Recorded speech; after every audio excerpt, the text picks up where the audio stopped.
እነዚህ ናቸው። ወደ መጀመሪያው ርዕሰ ጉዳያችን እናመራለን። ኒውካስል ዩናይትድ እና ብሩኖ ጉማሬሽ ያሉበትን ሁኔታ እንቃኛለን። አድማጮቻችን አንዳንድ ነገሮችን ማንሳት ተገቢ ነው ብለን እናስባለን።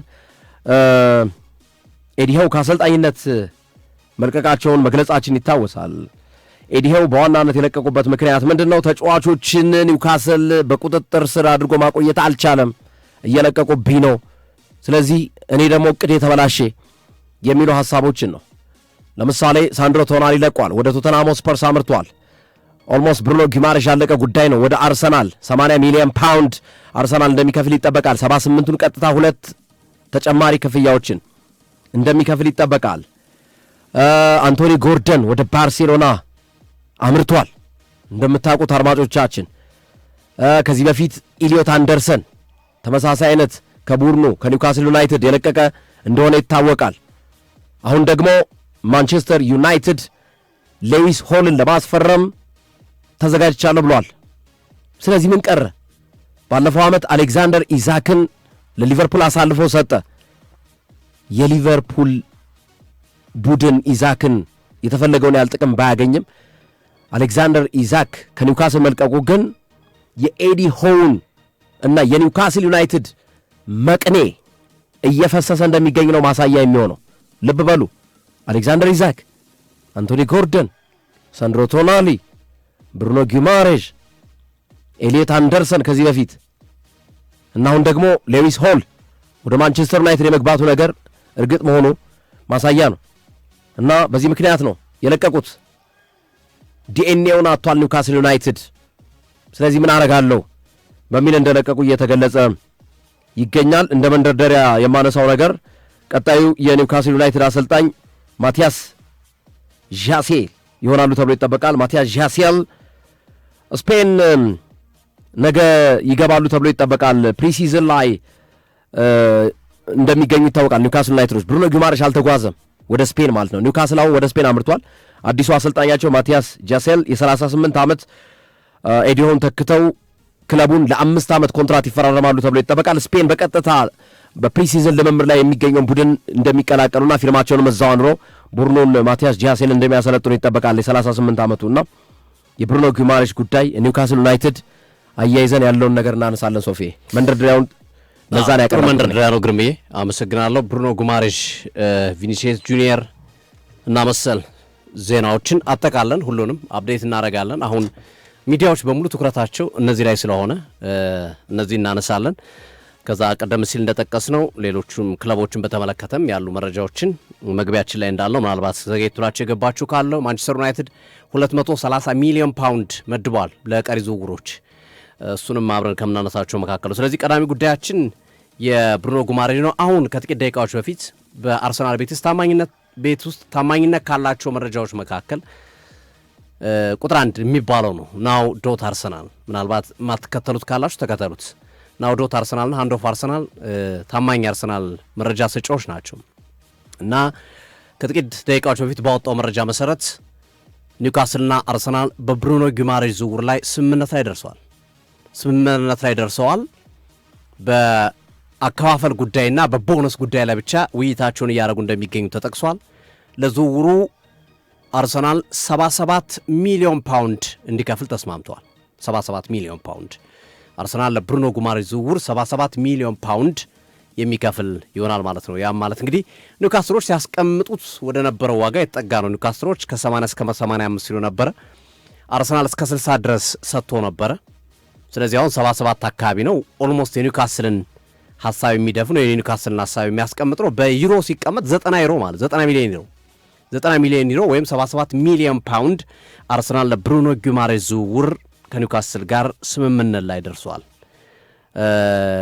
እንግዲህ በቀጣዮቹ 48 ሰዓታት ውስጥ የሚጠናቀቅ ዝውውር ይመስላል። ከበርካታ መረጃ ምንጮች እንደምናየው መረጃ ከሆነ በሚቀጥሉት 48 ሰዓታት ውስጥ ይሄ ዝውውር የመጠናቀቅ ዕድሉ ሰፊ ይመስላል።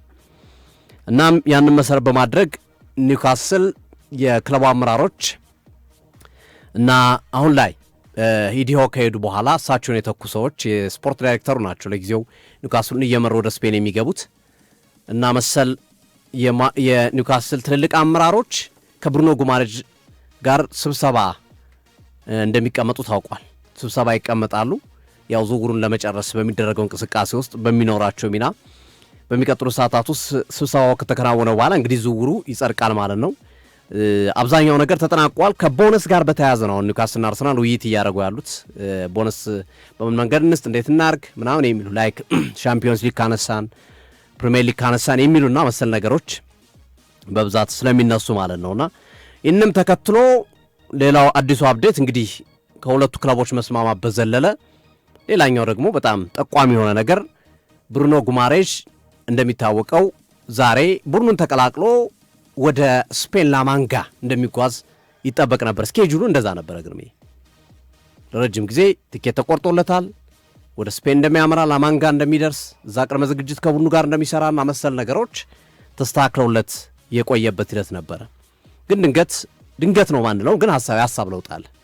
የሀሳብ ለውጡ ምንድን ነው? ብሩኖ ጉማሬሽ ፕሪሲዝኑ ይቅርብኝ ወይም አዘግዩልኝ፣ ኦፕን አርጉልኝ፣ የፕሪሲዝኑን ኦፕን አርጉልኝና እኔ በተመቸኝ ሰዓት ልምጣ የሚል ሀሳብ ማቅረቡን ተከትሎ ኒውካስሎችም ይህንን ሀሳብ ተቀብለው ሙሉ ተጫዋቾቹ ወደ ስፔን ወይ ተጉዟል አሁን ወይ እየተጓዙ ነው። በዚህ ሰዓት ላይ በሚጓዘው ስብስብ ውስጥ ፕሌን ውስጥ በሚሳፈረው ስብስብ ውስጥ ብሩኖ ጉማሬሽ ግን የለም።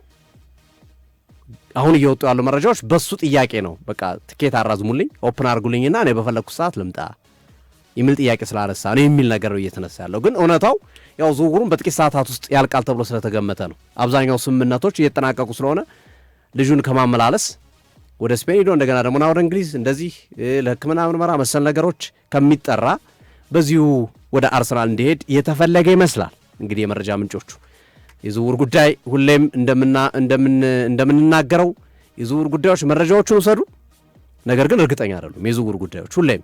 አሁን ያለው መረጃ ግን ይሄ ነው። ተጫዋቹ ወደ ላማንጋ ወደ ስፔን ከቡድኑ ጋር እንደማይጓዝ ተረጋግጧል። የቀረበት ምክንያቱ ብሎ ያስቀመጠው ኦፕን አርጉልኝ፣ ክፍት አርጉልኝ ነው ያለው እሱ። ግን ስፔኩሌሽኖች ደግሞ ግምቶች ደግሞ አይ ክፍት አርጉልኝ ያለው በሚቀጥሉት ሰዓታት ውስጥ ዝውውሩ ስለሚጠናቀቅ ነው። ለዛ ነው ቅድም በ48 ሰዓታት ውስጥ ይሄ ዝውውር የመጠናቀቅ እድል አለው የሚለው መረጃ ለአድማጮቻችን ያስቀመጥ ነው። ከዚህ ጋር ተያይዞ ነው እና ወደ ስፔን የሚጓዙ ምናልባት አርሰናልን በስፔን ለመቀላቀል ሊሆን ይችላል እንጂ ወደ ስፔን የሚሄደው ከኒውካስል ጋር የማይጓዝ እንደሆነ የመረጃ ምንጮች ያረጋግጡበት ሂደት እየተመለከት እንገኛለን። ስለዚህ ነገሮችን እናያቸው። ናው ዶት አርሰናል ባወጣው መረጃ መሰረት ታማኙ አርሰናል ምንጭ በ77 ሚሊዮን ፓውንድ ወይም በ90 ሚሊዮን ዩሮ ሁለቱ ተስማምተዋል አለ። የቦነስ ጉዳይ ብቻ ነው እያነጋግራቸው ያለው አለ። ስለዚህ የቦነስ ጉዳይ የሰዓታት ነው። ባጭሩ የምትግባባበት ነገር ነው። አስቸጋሪ ነገር አይደለም። ከዛ ብሩኖ ጉማሬሽ ምን አለ? ወደ ስፔን አልሄድም፣ ስኬጁል ተይዞለታል፣ ትኬት ተቆርጦለታል፣ ግን አራዝሙልኝ አለ። ትኬት ቀጥል። ኒውካስሎች በሚቀጥሉት 24 እና 48 ሰዓታት ውስጥ ሃይ ሌቭል ኦፊሻሎች ስብሰባ ተጠርተዋል በብሩኖ ጉማሬሽ ጉዳይ ላይ። ስለዚህ የዚህ ዝውውር ጉዳይ በሚቀጥሉ ሰዓታት ውስጥ የመጠናቀቅ ቢበዛ በ2-3 ቀናት ውስጥ የመጠናቀቅ እድል ያለው እንደሆነ የመረጃ ምንጮች እያስቀመጡ ይገኛሉና ያው ኒውካስል አዲስ አሰልጣኝ ሹማል። ቅድም ግን ሾ እንዳልከው ማቲያስ ጀሴሌ እኚህ ሰው 38 ዓመታቸው ነው። በስፔን ነው የሚቀላቀሏቸው። አሁን ከዚህ እየመሯቸው የሚሄዱት ስፖርቲንግ ዳይሬክተሩ ናቸው። እዛ እንደደረሱ ግን ጀሴሌ ይቀበሉና ቡድኑን የመምራት ኃላፊነቱን እርሳቸው የሚሰሩበት ሂደት ይኖራል። ስለዚህ ስንገጣጥመው የብሩኖ ጉማሬሽ ዝውውር ደጋግመን እንዳልነው ትናንት ግርምሾ 90% ብሎት ነበር። ዛሬ ወደ 98-99% ያደገ ይመስላል። ዝውውር አይቀሬ ነው።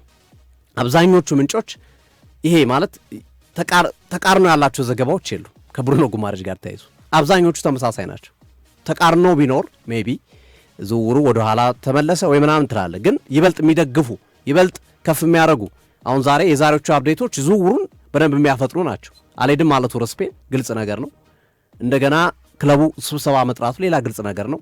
ስምምነት ማድረጋቸው ኒውካስልና አርሰናል ሌላ የሚነሳ ነገር ነው ብለን ማንሳት እንችላለን። ስለዚህ የብሩኖ ጉማሬሽ ዝውውር የሰዓታት ጉዳይ ብላችሁ ያዙት አድማጮቻችን፣ አዲስ ነገር ካልተፈጠረ። ኒውካስል ግን መነመነ ብቻ አይደለም ግርምዬ፣ አለቀ እንጂ። እውነት ነው። ለዛ ነው ኢዲዮ የወጡትም ልክ ናቸው። ምን ይዘህ ትቆያለህ? አሁን ላለመውረድ እኮ ነው የሚጫወተው ቀጣይ ዓመት ሌዊስ ሆልንም ሊያስፈርም ነው ማንቸስተር ዩናይትድ። በኋላ ላይ እንመጣበታለን በማንቸስተር ዩናይትድ ጉዳይ ላይ። የአርሰናል ጉዳይ ጨርሰን እዛ ወደ ማንቸስተር ዩናይትድ ጉዳይ እናመራለን። ምክንያቱም የአርሰናል ዝውውሮች እየተቃረቡ ስለሆነ ነው። በነገራችን ላይ የአርሰናል ዝውውሮች እየገፉ ነው፣ እየፈጠኑ ነው። የማንቸስተር ዩናይትድ ዝውውሮች ደግሞ በቅድ ደረጃ እየተሰራባቸው ነው፣ ግን ፍጥነት የላቸው። እየጀመሩ እያኮበኮቡ ነው። የተጨበጠው እንሄድና ወደ ደግሞ ሊጨበጥ ወደ ተቃረበው ደግሞ እንሄዳለን። ከዛ ውጪ ከአርሰናል ጋር ተያይዞ የሚነሱት መረጃዎች ጋብሪኤል ማርቲኔሊና ኢታን ንዋኔሪ ናቸው። ግርምዬ በዚህ የክረምት የዝውውር መስኮት ከአርሰናል ከሚሰናበቱ ጥሩ ተጫዋቾች መካከል የሚጠቀሱ ናቸው።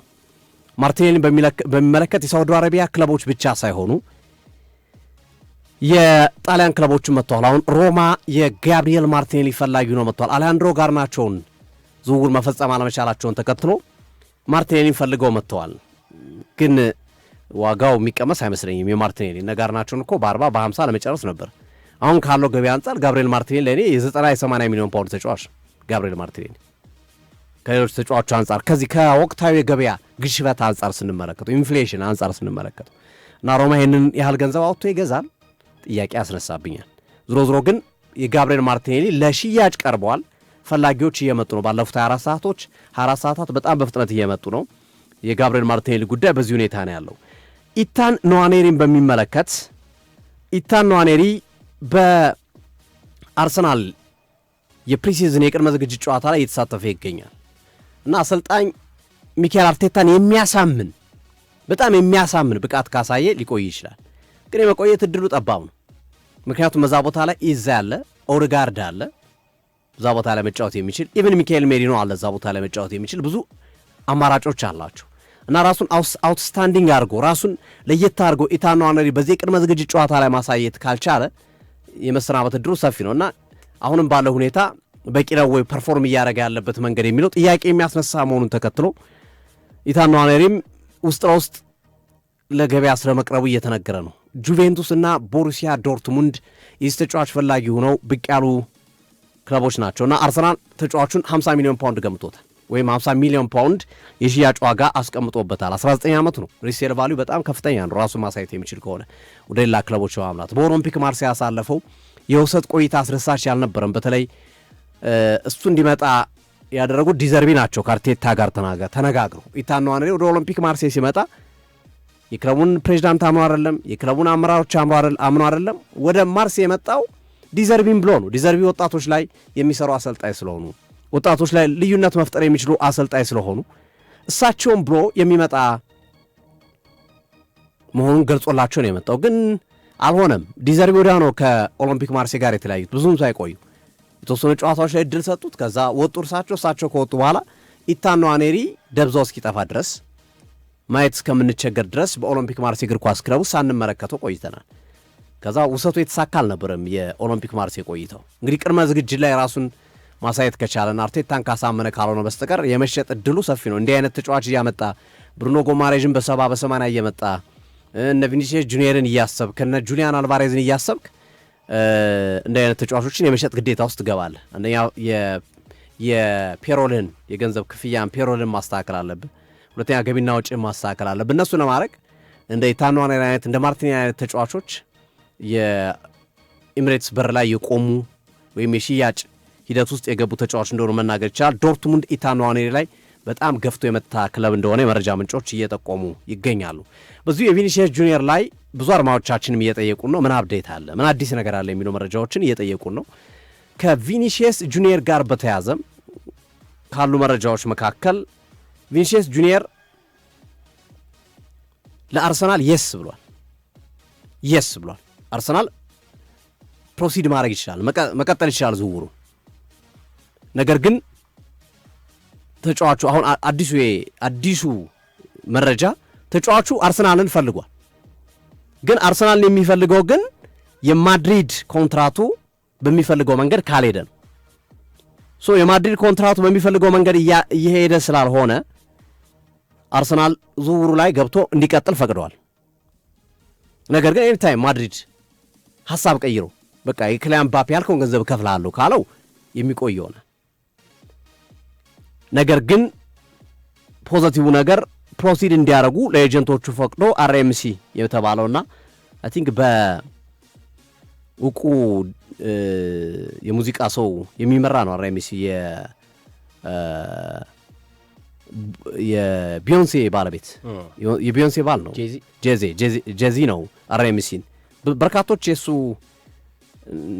የሱ ድርጅት እንደ ኤጀንት ነው የሚሰራበት ነው እና ኢቭን ዲያሞንድም የሱ ኤጀንት መሰለኝ የሱ ተቋም የአርኤምሲ ውክልና ያለው ይመስለኛል። ዲያሞንድም ካል ብዙ ትልልቅ ተጫዋቾች አሏቸው። ቪኒሲየስ ጁኒየር የጄዚ የሚመራው ድርጅት የአርኤምሲ ኤጀንት ነውና አርኤምሲን ፈቅዶለታል እንዲያነጋግር ከአርሰናል ጋር የሚሉትን ነገር እንዲሰማ ያለውን ነገር እንዲቀበል ቪኒሲየስ ጁኒየር በሩን ከፍቷል።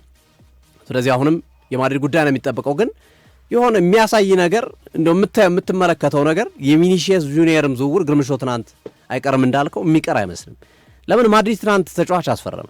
በኋላ ላይ ምናልባት ሳል ላይ ኖሮ ስለሚችል በዚሁ ጨርሰነው መሄድ እንችላለን። ካርሎስ ኢስፒ የሚባል ተጫዋች ማድሪድ አስፈርሟል። ይሄ ተጫዋች ስሙ ከአትሌቲኮ ማድሪድ ከእንግሊዝ ፕሪሚየር ሊግ ክለቦች ጋር በስፋት ሲያዝ የቆየ ተጫዋች ነው ካርሎስ ኢስፒ እና ማድሪድ አትሌቲኮ ማድሪድ ጨረስኩት ያለውን ዝውውር ነው የነጠቀው። ግርሜ አትሌቲኮ ማድሪድ የካርሎስ ኢስፒን ዝውውር ጨርሻለሁ ብሎ በተዘናጋበት ሰዓት በጀርባ በር ገብቶ ነው የነጠቀው ካርሎስ ኢስፒን። አስበው ግርሜ በዚህ ውድድር ዓመት በላሊጋው 29 ጨዋታዎችን አድርጎ 8 ጎል ላስቆጠረ ተጫዋች 150 ሚሊዮን ዩሮ እየጠየቀ ነው ማድሪድ ማነው አትሌቲኮ ማድሪድ። ማድሪድም ይህንን ገንዘብ አቅርቦ አንፈልግም ብለውታል አይደል? ጁሊያን አልቫሬዝ አይሸጥም ብለውታል አይደል? በዚህ ውድድር ዓመት ግን 13 ጨዋታ አድርጎ 11 ጎል ያስቆጠረ ተጫዋች ነው በ25 ሚሊዮን ዩሮ አፈፍ ያደርገው። ግርሜ ገና 21 ዓመቱ ነው። ቤስት ዝውውር ነው በነገራችን። እንዲህ አይነት ዝውውር እኔ ደስ ይለኛል። በጣም ብስለት ያለበት ብልጠት ያለበት ዝውውሮች ማለት ነው። አሰው በ29 ጨዋታ 8 ጎል ላስቆጠረ ተጫዋች 150 ሚሊዮን ዩሮ እየጠየቀ ነው። ስለዚህ ስም ነው ማለት ነው። በ13 ጨዋታ 11 ጎል ያስቆጠረ ተጫዋች 25 ሚሊዮን ዩሮ ከፍለህ ልታመጣ ነው። ከቁጥራዊ ፋይዳዎች አንጻር ስትመለከተው ለጁሊያን አልቫሬዝ የምትከፍለው ለስሙ ነው ማለት ነው፣ ለውጤቱ ሳይሆን። ምክንያቱም በጎል ይበልጧል ይሄኛው ልጅ ካርሎስ ኢስፒ። በአውሮፓ ካሉ ቶፕ 5 ሊጎች እና ከ23 ዓመት በታች ከሆኑ ተጫዋቾች በአጥቂ መስመር ተጫዋች እሳቤ ወይም በአጥቂ መስመር ተጫዋቾች መለኪያ አንደኛ ደረጃ ላይ ያለ ተጫዋች ነው ካርሎስ ኢስፒ። ከ23 ዓመት በታች ባሉ ተጫዋች አንደኛ ነው በሁሉም ነገር። በጎል አንደኛ ነው፣ በአሲስት አንደኛ ነው፣ በክሬቲቪቲ አንደኛ ነው፣ በሹቶች አንደኛ ነው፣ በሁሉም ነገር። ግርምዬ በጣም የሚገርም ነው። ይገርሞኛል። ካርሎስ ኢስፒ ያው ሌቫንቴ ስለሚጫወት ይሆናል ያልተመለከትነው እኛ። በጣም ይገርም ይመቻቸዋል ዘው ለመመለስ እና ዋነኛው ይህንን ዝውውር እንዲሆን ያዘዙት ደግሞ ጆዜ ሞሪኒዮ ናቸው። ይችን ያዛት ግርምዬ፣ ጆዜ ሞሪኒዮ ናቸው ያዘዙት። ጆዜ ሞሪኒዮ ይህንን ተጫዋች ያዘዙበት ምክንያት ጆዜ ሞሪኒዮ እንደ ክሊያን ምባፔ አይነት 9 ቁጥር ተጫዋች አልፈልግም ብለዋል። እሳቸው በስኬታቸው ዘመን በቼልሲ፣ በኢንተር ሚላን፣ በፖርቶ በሁሉም ክለቦች በነበሯቸው ጊዜያቶች ግዙፍ አጥቂ ይፈልጋሉ። ግርሜ እንደ ዲዲዬ ድሮግባ አይነት ግዙፍ አጥቂ፣ እንደ ዛኔቲ አይነት ግዙፍ አጥቂ እና የተጫዋች 1 ሜትር ከ94 ሴንቲሜትር የሚረዝም ነው፣ ግዙፍ ነው በጣም እና ሃይ ቦሎችን መያዝ የሚችል አይነት ተጫዋች ነው። እንደ ሮበርት ሊቫንዶስኪ አይነት እንደ ሃላንድ አይነት ተጫዋች ነው። አትሪቢዩቱ ባህሪው እንደዛ አይነት ባህሪ እና ጆዜ ሞሪኒዮ የምፈልገው እንዲህ አይነት ተጫዋች ነው 9 ቁጥሬ እንዲመራልኝ። ተጫዋቹ የመጣው ባይተው ተቀያሪ ወንበር ምናምን አይደለም። ካርሎስ ኢስፒ ቋሚ 11 ነው የሚገባው። ያ ማለት ምን ያሳያል?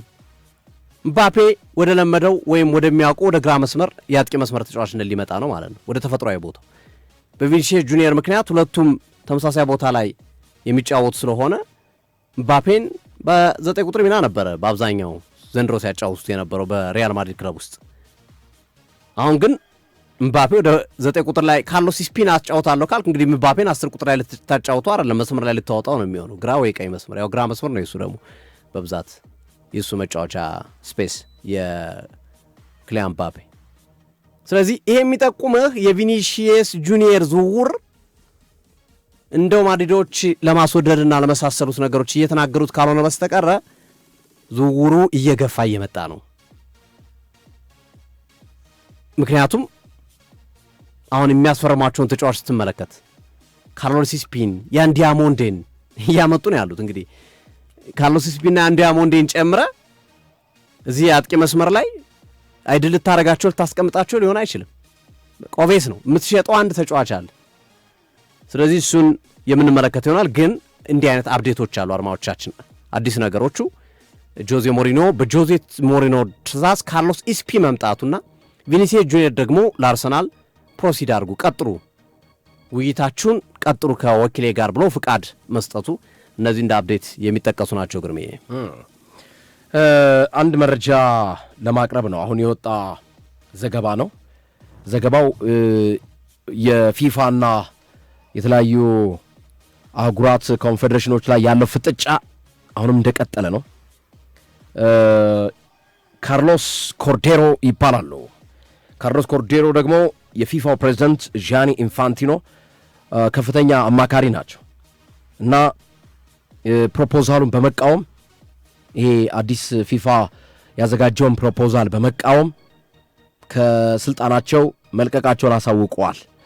የጂያኒ ኢንፋንቲኖ የቅርብ ሰው ናቸው ካርሎስ ኮርዴሮ፣ ምክንያቱም ከፍተኛ አማካሪ ናቸው ፕሬዚዳንቱ።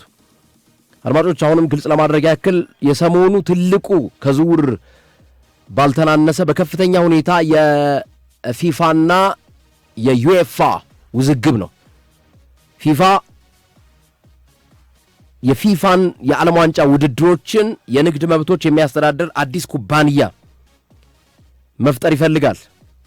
በዚህ ኩባንያ ውስጥ ደግሞ አነስተኛ ድርሻ ያላቸው ወይም ማይኖሪቲ ስቶክ የሚባሉ ለግል ባለሀብቶች እንዲሸጥ የቀረበ እቅድ ነው። ይሄ እቅድ ፊፋ ይህ ገንዘብ ለዓለም አቀፍ የእግር ኳስ ልማት እንደሚውል የገለጸበት ነው። የአውሮፓ እግር ኳስ ማህበር ግን በፍጹም ብሏል። አንደኛ ዓለም ዋንጫ ቅርስ ነው። ለምንድን ነው ለግለሰቦች የሚሸጠው? ለምንድን ነው ካምፓኒ አቋቁመው ጂያኒ ኢንፋንቲኖ በቅድሚያ እኛን ሳያማክሩ የተለያዩ አህጉራትን ኮንፌዴሬሽኖች ሳያማክሩ ይህንን ውሳኔ የወሰኑት በሚል ዩኤፋ ነው የመጀመሪያው ተቃዋሚ ማለት ነው። የዓለም ዋንጫ ለሽያጭ የሚቀርብ የኢንቨስትመንት ምርት አይደለም ነው ያለው፣ በግልጽ ያስቀመጠው። የፊፋ መፈክር ሁሉ አስቀምጧል። ኖ ሴል ፎር ፉትቦል እና ያለው እግር ኳስ አይሸጥም፣ መሸጥ የለበትም ነው ያስቀመጠው።